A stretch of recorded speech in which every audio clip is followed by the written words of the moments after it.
Study IQ में आपका स्वागत है।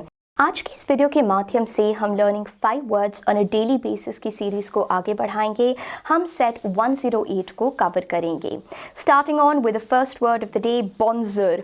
बॉन्जर शब्द का अर्थ होता है एक्सीलेंट, बहुत अच्छा, something that is first rated, wonderful है। सो उसके लिए हम बॉन्जर शब्द का प्रयोग करते हैं। बॉन्जर इस एडजेक्टिव का अर्थ है एक्सीलेंट, फर्स्ट रेट, रिमार्केबल, कोई ऐसी चीज़ जो कि वंडरफुल है, बहुत अच्छी है, उसके लिए हम एडजेक्टिव बॉन्जर शब्द का प्रयोग करते हैं। इसका एक यूसेज देखते हैं। The completion of the project with alacrity was indeed a bonzer moment for the denizens of the state. Now यहाँ पर इस पर्टिकुलर सेंटेंस में bonzer moment that means excellent moment, remarkable moment, wonderful moment, बहुत अच्छा moment. लेकिन दो और शब्द जो हम रिवाइज कर सकते हैं, पहला है अलैक्रिटी। अलैक्रिटी शब्द का अर्थ होता है तेजी से किसी कार्य को करना, बहुत ही उत्साह से उस कार्य को करना। सो चीयरफुलनेस और तेजी को जब हम मिलन कर लेते हैं, that is what is the meaning of the word alacrity. So alacrity शब्द का अर्थ होता है ब्रिस्क एंड चीयरफुल रेडीनेस, उत्साह कोई भी चीज करने का।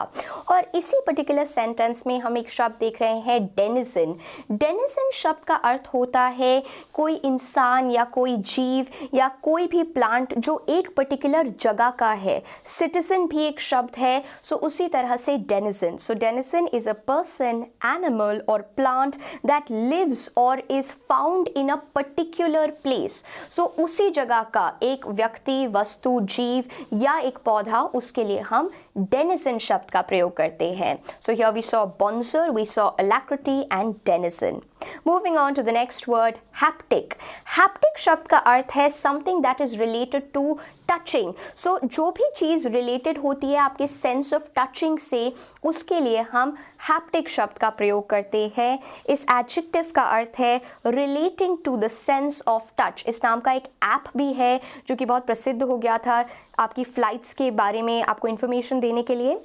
सो उसका भी यही था, haptic, that is feeling, touch, जो भी चीज़ आपके सेंस ऑफ टच से रिलेटेड होगी उसके लिए हम हैप्टिक शब्द का प्रयोग करेंगे। So something that is relating to the sense of touch और something that is related to the entire act of touching and perceiving. इसका एक यूसेज देखते हैं। Haptic technology allows cell phone users to feel over 22 different tactile sensations when using their devices. So haptic, something that is related to touching.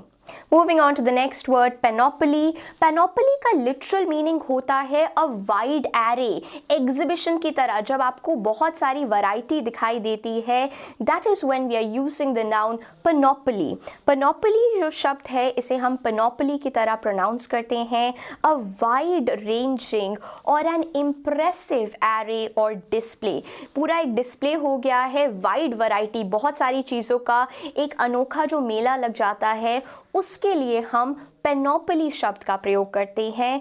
N impressive collection और exhibition. यहाँ पर usage देखते हैं। The designers exciting panoply of dresses. Panoply of dresses एक तरह की exhibition लगा दी of dresses, won over the fashion critics. Moving on to another usage, the Orient Luxury Hotel provides a panoply, बहुत सारी, wide range, wide variety, a panoply of premium services and amenities. Therefore, the hotel is unrivaled in the industry. So क्योंकि ये जो Orient Luxury Hotel है, ये panoply, it provides a panoply of amenities, a panoply of services, एक wide variety of services, तभी ये unrivaled है। और unrivaled शब्द को रिवाइज करते हुए that means matchless, इसका कोई तोड़ नहीं है। someone who is unequal, यहाँ पे हम लोग देख रहे हैं unequaled, better than everyone in the same category, something that is unmatched, matchless, unsurpassed, ये सारे important synonyms हैं. Incomparable, these are important synonyms of the word unrivaled. So यहाँ पर हम लोगों ने देखा panoply, that means a wide variety and an exhibition, and of course unrivaled, something that is matchless.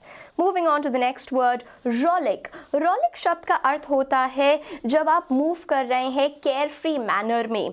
So rollick verb का अर्थ होता है, इसे rollick की तरह pronounce किया जाता है, to move or act in a carefree manner, frolicsome, मज़े में, manner, behave in a free hearty और जोवियल वे. सो आप जब बिल्कुल केयर फ्री होके कार्य करते हैं उसे रॉलिक कहते हैं. फन, फ्रॉलिक, रॉलिक, ये सारी एक ही तरह की चीज़ें हैं जो एक तरह की इमोशन को डिपिक्ट करती हैं. सो रॉलिक वर्ब का अर्थ होता है जब आप केयर फ्री मैनर में, फ्रॉलिक्सम मैनर में, हंसी मजाक के मैनर में अपने ही मन का कोई कार्य करते हैं. Let's look at the usage. He learned as an educator that children need to rollick. That means they need to move around playfully. Children need to rollick as well as study and learn. As well as study and learn. Moving on to the next word of the day, फरहूडल. फरहूडल शब्द का अर्थ होता है जब कोई confusion हो जाती है. So to confuse or to mix up, that is the meaning of the word फरहूडल. फरहूडल verb का अर्थ होता है to confuse or to mix up. जब बहुत ज़्यादा दुविधा हो जाती है, confusion हो जाती है, that is when we are using the verb फरहूडल. इसका एक यूसेज देखते हैं.